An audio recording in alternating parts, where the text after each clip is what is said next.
ਸਤਿ ਸ਼੍ਰੀ ਅਕਾਲ ਜੀ। ਤੁਸੀਂ ਦੇਖ ਰਹੇ ਹੋ ਨਿਡਰ ਸੋਚ ਤੇ ਮੈਂ ਸੁਖਦੇਵ ਸਿੰਘ ਨਿੱਕੂਵਾਲ। ਪਿਆਰੇ ਦਰਸ਼ਕੋ, ਤੁਹਾਨੂੰ ਪਤਾ ਕਿ ਅਸੀਂ ਹਰ ਵਾਰ ਇੱਕ ਨਵੀਂ ਸ਼ਖਸੀਅਤ ਨੂੰ ਤੁਹਾਡੇ ਰੂਬਰੂ ਕਰਾਉਂਦੇ ਹਾਂ।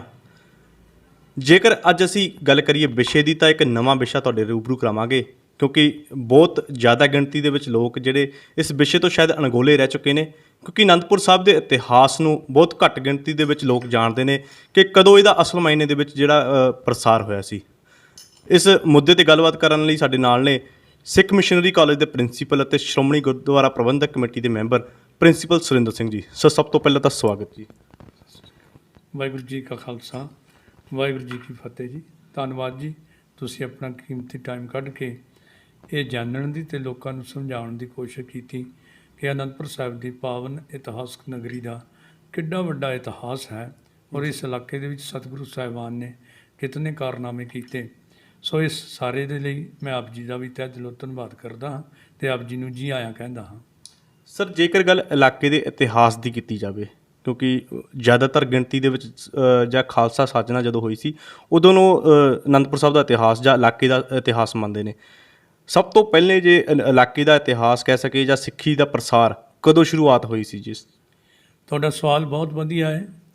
ਆਮ ਤੌਰ 'ਤੇ ਸਿੱਖ ਸੰਗਤਾਂ ਅਤੇ ਬਾਕੀ ਸ਼ਰਧਾਲੂਆਂ ਦੀ ਤਾਂ ਗੱਲ ਛੱਡੀਏ ਜੀ, ਵੀ ਚੰਗੇ ਕਹਿੰਦੇ ਕਹਾਉਂਦੇ ਸਿੱਖ ਵੀ ਜਿਹੜੇ ਆਪਣੇ ਆਪ ਨੂੰ ਵਿਦਵਾਨ ਵੀ ਕਹਾਉਂਦੇ ਨੇ, ਸ਼ਾਇਦ ਉਹ ਵੀ ਇਸ ਗੱਲ ਤੋਂ ਅਣਜਾਣ ਹੋਣ ਕਿ ਅਨੰਦਪੁਰ ਸਾਹਿਬ ਦੀ ਨਗਰੀ ਜਾਂ ਇਲਾਕੇ ਦਾ ਵਿਕਾਸ ਅਤੇ ਇਤਿਹਾਸ ਜਿਹੜਾ ਹੈ ਨਾ, ਉਹ ਬਹੁਤ ਪੁਰਾਣਾ ਹੈ ਜੀ। ਕਿਉਂਕਿ ਜੇ ਸਿੱਖੀ ਦੀ ਹੀ ਗੱਲ ਕਰ ਲਈਏ ਜੀ, ਤਾਂ ਇਸ ਇਲਾਕੇ ਦੇ ਵਿੱਚ ਗੁਰੂ ਨਾਨਕ ਦੇਵ ਜੀ ਮਹਾਰਾਜ ਦੇ ਸਮੇਂ ਤੋਂ ਹੀ ਸਿੱਖੀ ਦਾ ਪ੍ਰਚਾਰ ਪ੍ਰਾਰੰਭ ਹੋ ਚੁੱਕਾ ਸੀ। ਜੀ, ਦਰਅਸਲ ਜਦੋਂ ਜਗਤ ਗੁਰੂ ਨਾਨਕ ਪਾਤਸ਼ਾਹ 1507 ਈਸਵੀ ਦੇ ਵਿੱਚ ਉਹਨਾਂ ਨੇ ਪਹਿਲੀ ਉਦਾਸੀ ਹਿੰਦੂ ਤੀਰਥਾਂ ਵੱਲ ਸ਼ੁਰੂ ਕੀਤੀ ਹੈ ਜੀ, ਅਤੇ 1508 ਈਸਵੀ ਨੂੰ ਸੱਚੇ ਪਾਤਸ਼ਾਹ ਹਰਿਦੁਆਰ ਦੀ ਧਰਤੀ 'ਤੇ ਪਹੁੰਚਦੇ ਨੇ, ਜਿੱਥੇ ਮੇਲਾ ਸੀ ਵਿਸਾਖੀ ਦਾ। ਜੀ, ਅਤੇ ਸਾਰੇ ਲੋਕ ਜਿਹੜੇ ਹੈ ਉਹ ਉਸ ਵਕਤ ਸੂਰਜ ਨੂੰ ਪਾਣੀ ਦੇਣ ਦੀ ਘਟਨਾ ਬੜੀ ਮਸ਼ਹੂਰ ਹੈ। ਮੈਂ ਇਹਦੇ 'ਤੇ ਟਾਈਮ ਨਾ ਲਾਵਾਂ। ਅਤੇ ਸਾਰੇ ਲੋਕ ਸੂਰਜ ਵੱਲ ਨੂੰ ਪਾਣੀ ਸੁੱਟ ਰਹੇ ਸਨ ਜੀ, ਅਤੇ ਗੁਰੂ ਨਾਨਕ ਦੇਵ ਜੀ ਮਹਾਰਾਜ ਵੀ ਲੋਕਾਂ ਨੂੰ ਸਮਝਾਉਣ ਦੇ ਲਈ ਬੜੀ ਵਿਗਿਆਨਕ ਸੋਚ ਲੈ ਕੇ ਉਹ ਪਹੁੰਚੇ ਉੱਥੇ। ਜੀ, ਔਰ ਸੱਚੇ ਪਾਤਸ਼ਾਹ ਨੇ ਭੁੱਲੇ ਭਟਕੀ ਲੁਕਾਈ ਨੂੰ ਸਮਝਾਉਣ ਵਾਸਤੇ ਉਸ ਵੇਲੇ ਪਾਣੀ ਦੇ ਵਿੱਚ ਜਾ ਕੇ ਖੜ੍ਹ ਗਏ। ਲੋਕ ਚੜ੍ਹਦੇ ਪਾਸੇ ਨੂੰ ਪਾਣੀ ਸੁੱਟਦੇ ਸਨ, ਪਰ ਗੁਰੂ ਪਾਤਸ਼ਾਹ ਨੇ ਉਲਟੇ ਪਾਸੇ ਉਹਨਾਂ ਤੋਂ ਲਹਿੰਦੇ ਪਾਸੇ ਨੂੰ ਪਾਣੀ ਸੁੱਟਣਾ ਸ਼ੁਰੂ ਕਰ ਦਿੱਤਾ। ਅਤੇ ਉਸ ਵੇਲੇ ਕੁਦਰਤੀ ਗੱਲ ਸੀ ਕਿ ਹਾਸਾ ਮਜ਼ਾਕ ਬੋਲ ਬਰਾਲਾ ਜਾਂ ਇੱਕ ਐਸਾ ਵਾਤਾਵਰਨ ਬਣ ਗਿਆ ਕਿ ਹਰ ਕੋਈ ਇਹ ਸੋਚ ਰਿਹਾ ਸੀ ਪਤਾ ਨਹੀਂ ਕੌਣ ਕਮਲਾ ਮਨੁੱਖ ਹੈ ਜਿਹਨੂੰ ਇਹ ਪਤਾ ਹੀ ਨਹੀਂ ਕਿ ਸਾਡੀ ਮਰਜ਼ਾਦਾ ਕੀ ਹੈ, ਪਾਣੀ ਕਿੱਧਰ ਨੂੰ ਸਿੱਟਣਾ ਹੈ। ਪਰ ਉਹ ਕਮਲੇ ਲੋਕ ਆਪ ਨਹੀਂ ਜਾਣਦੇ ਸੀ ਕਿ ਤੁਹਾਨੂੰ ਕਮਲਿਆਂ ਨੂੰ ਠੀਕ ਕਰਨ ਦੇ ਲਈ ਇਹ ਤਾਂ ਜਗਤ ਗੁਰੂ ਨਾਨਕ ਪਾਤਸ਼ਾਹ ਜੋਤ ਰੂਪ ਆਪ ਇਸ ਪਾਵਨ ਧਰਤੀ 'ਤੇ ਇਸ ਧਰਤੀ 'ਤੇ ਪਹੁੰਚ ਚੁੱਕੇ ਹਨ। ਸੋ ਗੁਰੂ ਨਾਨਕ ਦੇਵ ਜੀ ਮਹਾਰਾਜ ਤੋਂ ਜਦੋਂ ਉਹਨਾਂ ਨੇ ਪੁੱਛ ਕੀਤੀ ਕਿ ਤੁਸੀਂ ਪਾਣੀ ਕਿੱਧਰ ਨੂੰ ਸਿੱਟ ਰਹੇ ਹੋ, ਇਹ ਪਤਾ ਹੈ ਆਪ ਸਾਰਿਆਂ ਨੂੰ ਕਿ ਗੁਰੂ ਨਾਨਕ ਪਾਤਸ਼ਾਹ ਨੇ ਆਖਿਆ ਸੀ ਪਹਿਲਾਂ ਤੁਸੀਂ ਦੱਸੋ। ਉਹ ਕਹਿਣ ਲੱਗੇ ਅਸੀਂ ਤਾਂ ਆਪਣੇ ਪਿੱਤਰਾਂ ਨੂੰ ਪਾਣੀ ਦੇ ਰਹੇ ਹਾਂ, ਕਿਉਂਕਿ ਸਾਡੇ ਪਿੱਤਰ ਜਿਹੜੇ ਭੁੱਖੇ ਪਿਆਸੇ ਬੈਠੇ ਨੇ ਅਤੇ ਸੂਰਜ ਦੇ ਰਾਹੀਂ ਅਸੀਂ ਆਪਣੇ ਪਿੱਤਰਾਂ ਨੂੰ ਪਾਣੀ ਦਿੰਦੇ ਹਾਂ ਇੱਥੇ ਆ ਕੇ। ਗੁਰੂ ਪਾਤਸ਼ਾਹ ਨੇ ਉਹਨਾਂ ਦੀ ਗੱਲ ਦੀ ਇਹ ਸੁਣ ਕੇ ਉੱਤਰ ਆਪ ਫਟਾਫਟ ਫਿਰ ਪਾਣੀ ਛੱਟਣਾ ਸ਼ੁਰੂ ਕਰ ਦਿੱਤਾ। ਪਾਣੀ ਇੱਧਰ ਨੂੰ ਸਿੱਟਦੇ ਰਹੇ। ਜਦੋਂ ਪੁੱਛਿਆ ਇਹ ਫਿਰ ਉਹਨਾਂ ਨੇ ਬਾਹਾਂ ਪਕੜ ਕੇ ਰੋਕ ਲਿਆ ਇੱਕ ਪੰਡਤ ਜੀ ਨੇ ਕਿ ਤੁਸੀਂ ਦੱਸੋ ਤਾਂ ਸਹੀ ਪਾਣੀ ਇੱਧਰ ਨੂੰ ਕਿਉਂ ਸਿੱਟ ਰਹੇ ਹੋ ਤੁਸੀਂ।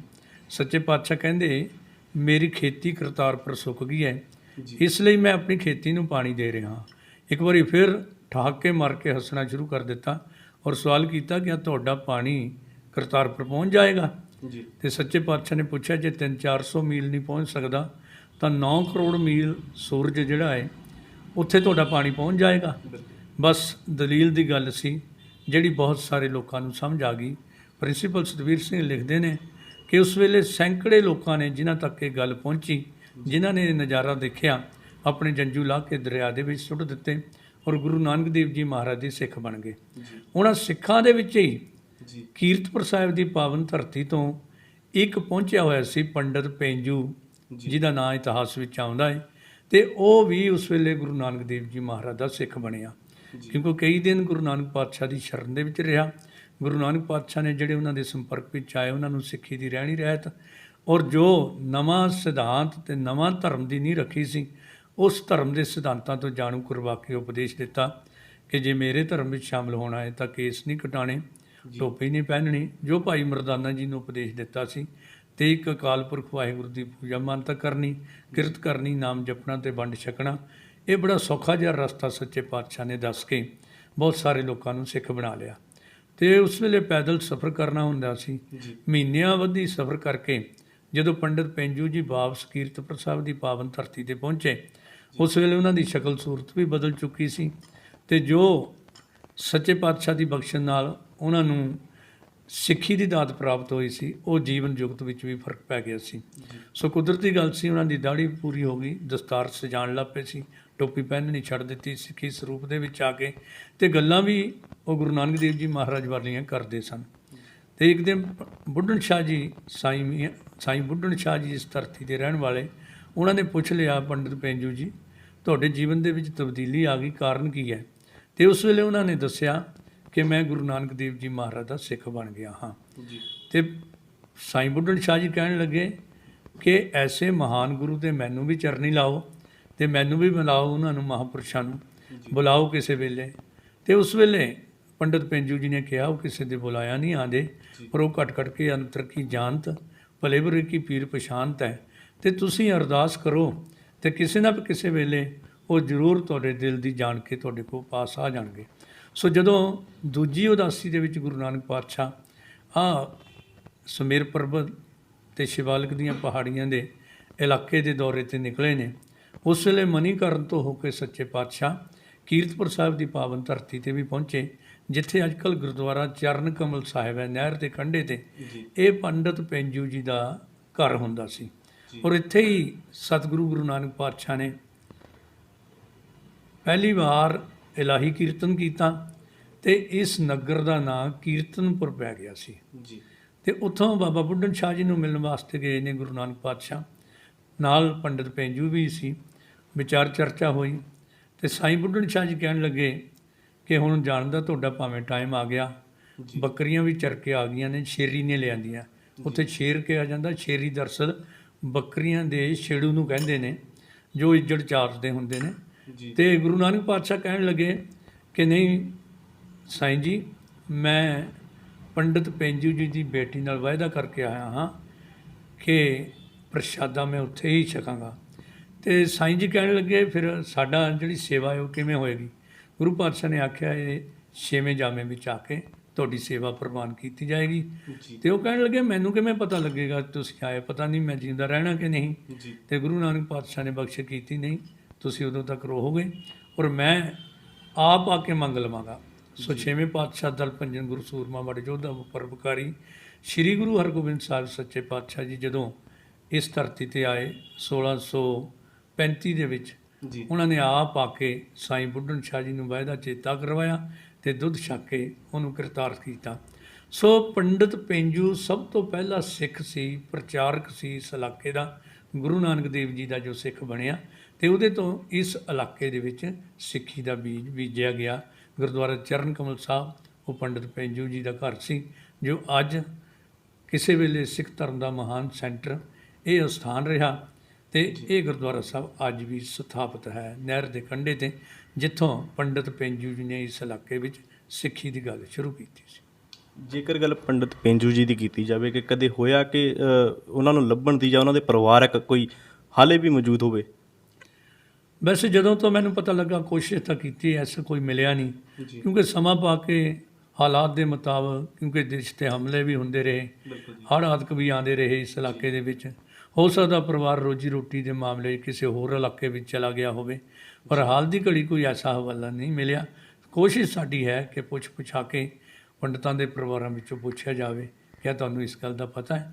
ਜਿੱਥੇ ਤੱਕ ਮੇਰਾ ਨਿੱਜੀ ਤੌਰ 'ਤੇ ਸੰਪਰਕ ਹੈ, ਮੈਨੂੰ ਅਜੇ ਤੱਕ ਉਹਨਾਂ ਦੇ ਪਰਿਵਾਰ ਵਿੱਚੋਂ ਕੋਈ ਨਹੀਂ ਮਿਲਿਆ, ਪਰ ਇਤਿਹਾਸ ਦੇ ਵਿੱਚ ਇਹ ਗੱਲ ਲਿਖੀ ਮਿਲਦੀ ਹੈ, ਪੁਰਾਤਨ ਜਿੰਨੇ ਵੀ ਸਾਡੇ ਸਰੋਤ ਨੇ, ਕਿ ਪੰਡਿਤ ਪੈਂਜੂ ਸਭ ਤੋਂ ਪਹਿਲਾਂ ਇਸ ਇਲਾਕੇ ਦਾ ਗੁਰੂ ਨਾਨਕ ਦੇਵ ਜੀ ਦਾ ਸਿੱਖ ਬਣਿਆ ਸੀ। ਤੇ ਜੇਕਰ ਗੁਰੂ ਨਾਨਕ ਦੇਵ ਜੀ ਦੀ ਕੀਤੀ ਜਾਵੇ, ਜਦੋਂ ਉਹ ਆਏ ਕਿੰਨਾ ਕੁ ਸਿੱਖੀ ਦਾ ਪ੍ਰਸਾਰ ਇੱਥੇ ਹੋਰ ਹੋ ਚੁੱਕਿਆ ਸੀ ਜੀ? ਦਰਅਸਲ ਥੋੜ੍ਹਾ ਹੀ ਸਮਾਂ ਹੋਇਆ ਸੀ ਉਸ ਵੇਲੇ, ਤੇ ਉਹਨਾਂ ਦੀ ਪ੍ਰਚਾਰ ਦੀ ਟੈਕਨੀਕ ਬੜੀ ਸ਼ਾਨਦਾਰ ਸੀ। ਸੱਚੇ ਪਾਤਸ਼ਾਹ ਇੱਕ ਥਾਂ 'ਤੇ ਚੰਗੇ ਬੰਦਿਆਂ ਨੂੰ ਤੇ ਮੰਦੇ ਬੰਦਿਆਂ ਨੂੰ ਵੀ ਮਿਲਦੇ ਸੀ, ਉਹਨਾਂ ਦੇ ਜੀਵਨ ਵਿੱਚ ਸੁਧਾਰ ਕਰਕੇ ਚੰਗਿਆਂ ਨੂੰ ਹੋਰ ਚੰਗੇ ਬਣਾਉਣ ਦੀ ਤੇ ਨਾਲ ਬਾਕੀ ਇਲਾਕੇ ਦੇ ਵਿੱਚ ਵੀ ਸਿੱਖੀ ਦਾ ਧਰਮ ਦਾ ਪ੍ਰਚਾਰ ਕਰਨ ਦੀ ਪ੍ਰੇਰਨਾ ਕਰਦੇ ਰਹਿੰਦੇ ਸੀ।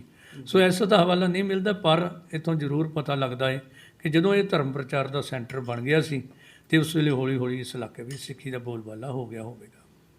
ਤੇ ਜੇਕਰ ਅੱਗੇ ਗੱਲ ਗੁਰੂਆਂ ਦੀ ਕੀਤੀ ਜਾਵੇ, ਗੁਰੂ ਅੰਗਦ ਦੇਵ ਜੀ ਤੋਂ ਲੈ ਕੇ ਗੁਰੂ ਅਰਜਨ ਦੇਵ ਜੀ ਤੱਕ ਕਿਵੇਂ ਦਾ ਸਿੱਖੀ ਦਾ ਪ੍ਰਸਾਰ ਜਿਹੜਾ ਹੈ ਇਸ ਇਲਾਕੇ ਨੂੰ ਚੱਲਦਾ ਰਿਹਾ ਹੋਵੇਗਾ ਜੀ? ਇਸ ਇਲਾਕੇ ਦੇ ਵਿੱਚ ਦਰਅਸਲ ਗੁਰੂ ਅੰਗਦ ਦੇਵ ਜੀ ਮਹਾਰਾਜ ਤਾਂ ਕਰਤਾਰਪੁਰ ਤੋਂ ਫਿਰ ਖਡੂਰ ਸਾਹਿਬ ਆ ਗਏ ਤੇ ਸਿੱਖੀ ਦੀਆਂ ਜੜ੍ਹਾਂ ਮਜ਼ਬੂਤ ਕਰਨ ਦੇ ਲਈ ਗੁਰੂ ਅੰਗਦ ਦੇਵ ਜੀ ਮਹਾਰਾਜ ਬਹੁਤੇ ਵੱਡੇ ਪ੍ਰਚਾਰ ਦੌਰੇ 'ਤੇ ਨਹੀਂ ਜਾ ਸਕੇ, ਸਿਰਫ ਨੇੜੇ ਤੇੜੇ ਆਪਣੇ ਇਲਾਕੇ ਦੇ ਵਿੱਚ, ਤੇ ਉੱਥੇ ਹੀ ਸਿੱਖੀ ਨੂੰ ਮਜ਼ਬੂਤ ਕਰਨ ਵਾਸਤੇ ਖਡੂਰ ਸਾਹਿਬ ਦੀ ਧਰਤੀ 'ਤੇ ਹੀ ਭਾਵੇਂ ਉਹਨਾਂ ਨੇ ਬੱਚਿਆਂ ਦੀਆਂ ਕਲਾਸਾਂ, ਧਰਮ ਪ੍ਰਚਾਰ ਦੇ ਲਈ ਪੋਥੀਆਂ, ਬਾਣੀ ਦੀਆਂ ਪੋਥੀਆਂ, ਜੋ ਬਾਣੀ ਦਾ ਖਜ਼ਾਨਾ ਗੁਰੂ ਨਾਨਕ ਪਾਤਸ਼ਾਹ ਗੁਰੂ ਅੰਗਦ ਦੇਵ ਜੀ ਨੂੰ ਦੇ ਗਏ ਸਨ, ਤੇ ਉਹਦੇ ਵਿੱਚ ਆਪਣੀ ਬਾਣੀ ਵੀ ਉਚਾਰਨ ਕਰਕੇ ਉਹ ਬਾਣੀ ਦੇ ਗੁਟਕੇ ਬਣਾ ਕੇ, ਬਾਣੀ ਦੀਆਂ ਪੋਥੀਆਂ ਲਿਖਵਾ ਕੇ ਸਤਿਗੁਰੂ ਗੁਰੂ ਅੰਗਦ ਦੇਵ ਜੀ ਮਹਾਰਾਜ ਜਿੱਥੇ ਜਿੱਥੇ ਗੁਰੂ ਨਾਨਕ ਦੇਵ ਜੀ ਸਿੱਖ ਸੈਂਟਰ ਨਿਯੁਕਤ ਕਰ ਗਏ ਸਨ ਤੇ ਉਹਨਾਂ ਤੱਕ ਪਹੁੰਚਾਉਂਦੇ ਰਹੇ। ਤੇ ਇਹ ਵੀ ਜ਼ਰੂਰੀ ਹੈ ਕਿ ਜਦੋਂ ਪੰਡਿਤ ਪੈਂਜੂ ਜੀ ਇਸ ਇਲਾਕੇ ਦੇ ਸੈਂਟਰ ਦੇ ਇੰਚਾਰਜ ਹੋਣਗੇ ਤੇ ਜਦੋਂ ਉਹਨਾਂ ਨੂੰ ਪਤਾ ਲੱਗਾ ਹੋਵੇਗਾ ਕਿ ਗੁਰੂ ਨਾਨਕ ਪਾਤਸ਼ਾਹ ਜੋਤੀ ਜੋਤ ਸਮਾ ਗਏ ਨੇ ਤੇ ਉਹ ਕਰਤਾਰਪੁਰ ਵੀ ਜ਼ਰੂਰ ਪਹੁੰਚੇ ਹੋਣੇ ਨੇ। ਤੇ ਉਸ ਤੋਂ ਬਾਅਦ ਗੁਰੂ ਅੰਗਦ ਦੇਵ ਜੀ ਨਾਲ ਵੀ ਉਹਨਾਂ ਦਾ ਸੰਪਰਕ ਬਣਿਆ ਰਿਹਾ। ਸੋ ਗੁਰੂ ਅੰਗਦ ਦੇਵ ਜੀ ਮਹਾਰਾਜ ਦੇ ਸਮੇਂ ਦੇ ਦੌਰਾਨ ਉੱਥੇ ਸੰਪਰਕ ਹੋਏਗਾ, ਹੋਰ ਵੀ ਸਿੱਖ ਸੰਗਤਾਂ ਗੁਰੂ ਚਰਨਾਂ ਨਾਲ ਜੁੜ ਚੁੱਕੀਆਂ ਹੋਣਗੀਆਂ। ਕਾਫਲਿਆਂ ਦੇ ਰੂਪ ਵਿੱਚ ਭਾਈ ਪੈਂਜੂ ਜੀ ਦੇ ਨਾਲ ਬਾਕੀ ਸੰਗਤਾਂ ਵਾਂਗ ਉਹ ਵੀ ਇੱਥੋਂ ਜਥੇ ਲੈ ਕੇ ਖਡੂਰ ਸਾਹਿਬ ਦੀ ਧਰਤੀ 'ਤੇ ਜਾਂਦੇ ਰਹੇ ਹੋਣਗੇ। ਗੁਰੂ ਅੰਗਦ ਦੇਵ ਜੀ ਮਹਾਰਾਜ 1352 ਤੱਕ ਗੁਰਗੱਦੀ 'ਤੇ ਬੈਠੇ ਨੇ। ਉਹਨਾਂ ਤੋਂ ਬਾਅਦ ਤੀਜੇ ਪਾਤਸ਼ਾਹ ਧੰਨ ਗੁਰੂ ਅਮਰਦਾਸ ਸੱਚੇ ਪਾਤਸ਼ਾਹ ਉਹ ਗੁਰਗੱਦੀ 'ਤੇ ਬਿਰਾਜਮਾਨ ਹੋਏ ਨੇ। ਉਹਨਾਂ ਨੇ ਵੀ ਆਪਣੀ ਬਾਣੀ 17 ਰਾਗਾਂ ਵਿੱਚ ਉਚਾਰਨ ਕੀਤੀ ਤੇ ਗੁਰੂ ਨਾਨਕ ਦੇਵ ਜੀ ਮਹਾਰਾਜ ਦੇ ਸਮੇਂ ਤੋਂ ਹੁਣ ਤੱਕ ਯਾਨੀ 18 ਮਹਾਂਪੁਰਸ਼ਾਂ ਦੀ ਬਾਣੀ ਜਿਹੜੀ ਹੈ ਉਹ ਗੁਰੂ ਅਮਰਦਾਸ ਜੀ ਮਹਾਰਾਜ ਕੋਲ ਪਹੁੰਚ ਚੁੱਕੀ ਸੀ, ਸਮੇਤ ਗੁਰੂ ਅਮਰਦਾਸ ਜੀ ਦੇ। ਗੁਰੂ ਨਾਨਕ ਦੇਵ ਜੀ ਮਹਾਰਾਜ ਨੇ 15 ਭਗਤਾਂ ਦੀ ਬਾਣੀ ਤੇ ਆਪਣੀ ਬਾਣੀ 16 ਹੋ ਗਏ, 17ਵੇਂ ਗੁਰੂ ਅੰਗਦ ਦੇਵ ਜੀ ਦੀ ਬਾਣੀ ਹੋ ਗਈ ਤੇ 18ਵੇਂ ਮਹਾਂਪੁਰਸ਼ ਗੁਰੂ ਅਮਰਦਾਸ ਜੀ ਮਹਾਰਾਜ ਜਿਨ੍ਹਾਂ ਨੇ ਵਿਸ਼ਾਲ ਬਾਣੀ ਦਾ ਭੰਡਾਰ ਰਚਿਆ, 17 ਰਾਗਾਂ ਦੇ ਵਿੱਚ ਉਹਨਾਂ ਦੀ ਬਾਣੀ ਦਰਜ ਹੈ।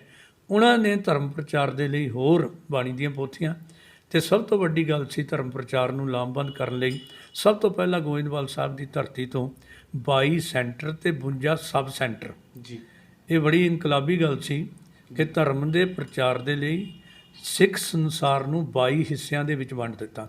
ਜਿੱਥੇ ਜਿੱਥੇ ਗੁਰੂ ਨਾਨਕ ਦੇਵ ਜੀ ਪਹਿਲਾਂ ਪ੍ਰਚਾਰਕ ਨਿਯੁਕਤ ਕਰਕੇ ਗਏ ਸੀ ਉਹ ਤਾਂ ਪਹਿਲਾਂ ਹੀ ਸੈਂਟਰ ਚੱਲੇ ਹੋਏ ਸੀ ਤੇ ਉਹਨਾਂ ਤੋਂ ਬਾਅਦ ਗੁਰੂ ਅੰਗਦ ਦੇਵ ਜੀ ਮਹਾਰਾਜ ਤੇ ਗੁਰੂ ਅਮਰਦਾਸ ਜੀ ਉਹਨਾਂ ਸੈਂਟਰਾਂ ਦੇ ਇੰਚਾਰਜ ਵੀ ਨਿਯੁਕਤ ਕਰਦੇ ਹੋਣੇ। ਜਿਵੇਂ ਪੰਡਿਤ ਪੈਂਜੂ ਜੀ ਤੋਂ ਬਾਅਦ ਜ਼ਰੂਰ ਇਸ ਇਲਾਕੇ ਦਾ ਦੇਖ ਕੇ ਉਹਨਾਂ ਨੇ ਨਵਾਂ ਧਰਮ ਪ੍ਰਚਾਰ ਦਾ ਸੈਂਟਰ ਨਿਯੁਕਤ ਕੀਤਾ ਹੈ।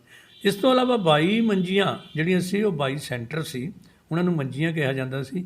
ਜੋ ਵੱਡੇ ਸੈਂਟਰ ਸੀ ਉਹਨਾਂ ਦੇ ਅਧੀਨ ਸਬ ਸੈਂਟਰ ਬਣਾਏ ਜਾਂਦੇ ਸੀ, ਉਹਨਾਂ ਨੂੰ ਪੀੜ੍ਹੇ ਕਿਹਾ ਜਾਂਦਾ ਸੀ। ਇਹਨਾਂ ਦੀ ਗਿਣਤੀ ਕਿਸੇ ਨੇ 72 ਕਿਸੇ ਨੇ 92 ਲਿਖੀ ਹੈ। ਸੋ ਇਹ ਗਿਣਤੀ ਘੱਟ ਵੱਧ ਹੋ ਸਕਦੀ ਕਿਉਂਕਿ ਸਿੱਖਾਂ ਨੇ ਇਤਿਹਾਸ ਆਪਣਾ ਬਣਾਇਆ ਹੈ ਪਰ ਸੰਭਾਲਿਆ ਨਹੀਂ। ਸੋ ਗੁਰੂ ਅਮਰਦਾਸ ਜੀ ਮਹਾਰਾਜ ਨੇ ਇਸ ਇਲਾਕੇ ਦੇ ਵਿੱਚ ਪੰਡਿਤ ਪੈਂਜੂ ਜੀ ਤਾਂ ਪਹਿਲਾਂ ਹੀ ਸੇਵਾ ਨਿਭਾ ਰਹੇ ਸੀ, ਪਰ ਇਤਿਹਾਸਕ ਹਵਾਲੇ ਮਿਲਦੇ ਨੇ ਕਿ ਭਾਈ ਕਲਿਆਣਾ ਜੀ ਵਰਗੇ ਪ੍ਰਚਾਰਕ ਹਰੀਪੁਰ ਜੋ ਕਿ ਅੱਜ ਵੀ ਸੈਂਟਰ ਹੈ, ਪਰ ਉਹਦੀ ਹੁਣ ਰੂਪ ਰੇਖਾ ਜਿਹੜੀ ਹੈ ਉਹ ਜਿਵੇਂ ਸਮਾਂ ਪਾ ਕੇ ਦੇਹਧਾਰੀ ਗੁਰੂਆਂ ਦਾ ਬੋਲਬਾਲਾ, ਨਿੱਜੀ ਪੂਜਾ ਸ਼ੁਰੂ ਹੋ ਜਾਂਦੀ ਹੈ। ਕੁਛ ਇੱਦਾਂ ਦੀਆਂ ਗੱਲਾਂ ਆ ਜਾਂਦੀਆਂ ਜਦੋਂ ਆਪਣੇ ਸੈਂਟਰ ਨਾਲ ਟੁੱਟ ਜਾਣ। ਤੇ ਗੁਰੂ ਅਮਰਦਾਸ ਜੀ ਵੇਲੇ ਇਹ ਸੈਂਟਰ ਬਣਾਏ ਗਏ ਸੀ। ਕਾਂਗੜੇ ਦੇ ਰਾਜੇ ਤੇ ਹਰੀਪੁਰ ਦੀਆਂ ਰਾਣੀਆਂ ਦਾ ਗੁਰੂ ਦਰਬਾਰ ਵਿੱਚ ਆਉਣਾ, ਫਿਰ ਸਾਡੇ ਨੇੜੇ ਕੁਰਾਲੀ ਦੇ ਲਾਗੇ ਦਾਊਂ ਪਿੰਡ ਹੈ, ਇਹ ਇੱਕ ਸੈਂਟਰ ਗੁਰੂ ਅਮਰਦਾਸ ਜੀ ਮਹਾਰਾਜ ਨੇ ਬਣਾਇਆ ਸੀ। ਉਦੋਂ ਅੱਗੇ ਜਿੰਨੇ ਬਾਬਾ ਜਵਾਹਰ ਸਿੰਘ ਦੇ ਡੇਰੇ ਮਿਲਦੇ ਆ ਜਾਂ ਇੱਦਾਂ ਦੇ ਹੋਰ ਡੇਰੇ ਮਿਲਣੇ ਇਸ ਇਲਾਕੇ ਦੇ ਵਿੱਚ, ਉਹ ਦੱਸਦੇ ਆ ਕਿ ਗੁਰੂ ਅਮਰਦਾਸ ਜੀ ਮਹਾਰਾਜ ਦੇ ਸਮੇਂ ਤੋਂ ਇਸ ਇਲਾਕੇ ਦੇ ਵਿੱਚ ਸਿੱਖੀ ਦਾ ਬੋਲਬਾਲਾ ਹੋ ਗਿਆ ਸੀ। ਕਿਉਂਕਿ ਨੂਰਪੁਰ ਦੇ ਇਲਾਕੇ ਵਿੱਚ ਵੀ ਗੁਰੂ ਕਾ ਖੂਹ ਸਥਾਨ ਜਿਹੜਾ ਹੈ ਇਹ ਬਾਬਾ ਜਵਾਹਰ ਸਿੰਘ ਦਾ ਊਨੇ ਵਿੱਚ ਵੀ ਹੈ। ਆਲੇ ਦੁਆਲੇ ਇਲਾਕੇ ਦੇ ਵਿੱਚ ਝੰਡਾ ਜੀ ਉਹ ਜਿਹੜਾ ਪਿੰਡ ਪੈਂਦਾ ਹੈ ਆਪਣਾ ਮਾਧੋਵਾਲ ਦੇ ਉੱਪਰਲੇ ਪਾਸੇ ਨੂੰ ਪਿੰਡ ਪੈਂਦਾ, ਮੈਨੂੰ ਵਿਸਰ ਗਿਆ ਥੋੜ੍ਹਾ ਜਿਹਾ ਨਾਂ, ਅਤੇ ਉੱਥੇ ਅੱਜ ਵੀ ਇਤਿਹਾਸਕ ਸਥਾਨ ਆਹ ਪਹਾੜ ਦੇ ਵਿੱਚ ਨੇੜੇ ਤੇੜੇ ਬਣੇ ਹੋਏ ਨੇ ਸਥਾਨ। ਇੱਥੋਂ ਪਤਾ ਲੱਗਾ ਤੀਜੇ ਪਾਤਸ਼ਾਹ ਦੇ ਵੇਲੇ ਇਸ ਇਲਾਕੇ ਵਿੱਚ ਉਹ 22 ਮੰਜੀਆਂ ਅਤੇ 52 ਸੈਂਟਰ, ਇਹ 52 ਸੈਂਟਰ ਸਾਰੇ ਦੇ ਸਾਰੇ ਇਤਿਹਾਸਕਾਰ ਕਹਿੰਦੇ ਆ ਇਹ ਬੀਬੀਆਂ ਨੂੰ ਪ੍ਰਚਾਰਕ ਬਣਾਇਆ ਗਿਆ ਸੀ। ਇੱਕ ਬਹੁਤ ਵੱਡਾ ਇਨਕਲਾਬੀ ਸਟੈਪ ਸੀ ਕਿ ਜਿਹੜੀ ਔਰਤ ਸਾਡੇ ਪੁਰਾਤਨ ਹਿੰਦੁਸਤਾਨ ਦੇ ਧਰਮਾਂ ਦੇ ਵਿੱਚ ਕੋਈ ਮਹੱਤਤਾ ਨਹੀਂ ਰੱਖਦੀ ਸੀ, ਕੋਈ ਵੀ ਧਰਮ ਹੈ, ਔਰਤ ਨੂੰ ਬਰਾਬਰ ਦਾ ਦਰਜਾ ਨਹੀਂ ਦਿੱਤਾ। ਗੁਰੂ ਨਾਨਕ ਦੇਵ ਜੀ ਨੇ ਸੋ ਕਿਉ ਮੰਦਾ ਆਖੀਏ ਜਿਤ ਜੰਮੇ ਰਾਜਾਨ ਕਹਿ ਕੇ ਗੁਰੂ ਅੰਗਦ ਦੇਵ ਜੀ ਮਹਾਰਾਜ ਨੇ ਆਪਣੀ ਧਰਮ ਪਤਨੀ ਮਾਤਾ ਖੀਵੀ ਜੀ ਦਾ ਨਾਮ ਗੁਰਬਾਣੀ ਦੇ ਵਿੱਚ ਦਰਜ ਹੋ ਗਿਆ। ਉਹਨਾਂ ਨੂੰ ਧਰਮ ਪ੍ਰਚਾਰ ਦਾ ਸੈਂਟਰ ਵੀ ਸੰਭਾਲਿਆ ਵਾ ਸੀ, ਜਾਣੀ ਇੱਥੇ ਹੀ ਉਹਨਾਂ ਦੀ ਜ਼ਿੰਮੇਵਾਰੀ ਨਾਲ ਲੰਗਰਾਂ ਦੀ ਸੇਵਾ ਵੀ ਉਹਨਾਂ ਦੀ ਲਾਈ ਜਾਂਦੀ ਸੀ। ਇੱਦਾਂ ਹੀ ਇਸ ਇਲਾਕੇ ਵਿੱਚ ਬੀਬੀਆਂ ਨੇ ਤੇ ਸਿੱਖ ਪ੍ਰਚਾਰਕਾਂ ਨੇ ਬਹੁਤ ਵੱਡਾ ਪ੍ਰਚਾਰ ਗੁਰੂ ਅਮਰਦਾਸ ਜੀ ਮਹਾਰਾਜ ਦੇ ਸਮੇਂ ਕੀਤਾ। ਤੇ ਤੀਜੇ ਪਾਤਸ਼ਾਹ ਤੋਂ ਬਾਅਦ ਫਿਰ ਚੌਥੇ ਪਾਤਸ਼ਾਹ ਗੱਦੀ ਤੇ ਬੈਠੇ ਨੇ। ਉਸ ਵੇਲੇ ਤੱਕ ਇੰਨੀ ਗਿਣਤੀ ਸਿੱਖਾਂ ਦੀ ਵੱਧ ਚੁੱਕੀ ਸੀ ਕਿ ਗਿਣਤੀ ਮਿਣਤੀਆਂ ਛੱਡ ਕੇ 52 ਜਾਂ 22 ਮੰਜੀਆਂ ਦੀ ਗੱਲ ਛੱਡ ਕੇ ਮਸੰਦ ਸਿਸਟਮ, ਚੰਗੇ ਜੀਵਨ ਵਾਲੇ, ਉੱਚੇ ਸੁੱਚੇ ਆਚਰਣ ਵਾਲੇ ਵਿਦਵਾਨ ਪੁਰਸ਼ਾਂ ਦੀ ਬੇਗਿਣਤ ਪ੍ਰਚਾਰਕ ਗੁਰੂ ਰਾਮਦਾਸ ਸੱਚੇ ਪਾਤਸ਼ਾਹ ਨੇ, ਚੌਥੇ ਪਾਤਸ਼ਾਹ ਨੇ ਸ਼ੁਰੂ ਕੀਤੇ। ਸੋ ਉਹਨਾਂ ਦੇ ਇਸ ਇਲਾਕੇ ਵਿੱਚ ਹੌਲੀ ਹੌਲੀ ਲਿੰਕ ਜਿਹੜੇ ਸੀ ਉਹ ਸਾਰੇ ਪਾਸੇ ਸਿੱਖੀ ਦਾ ਪ੍ਰਚਾਰ ਚੱਲ ਗਿਆ ਸੀ।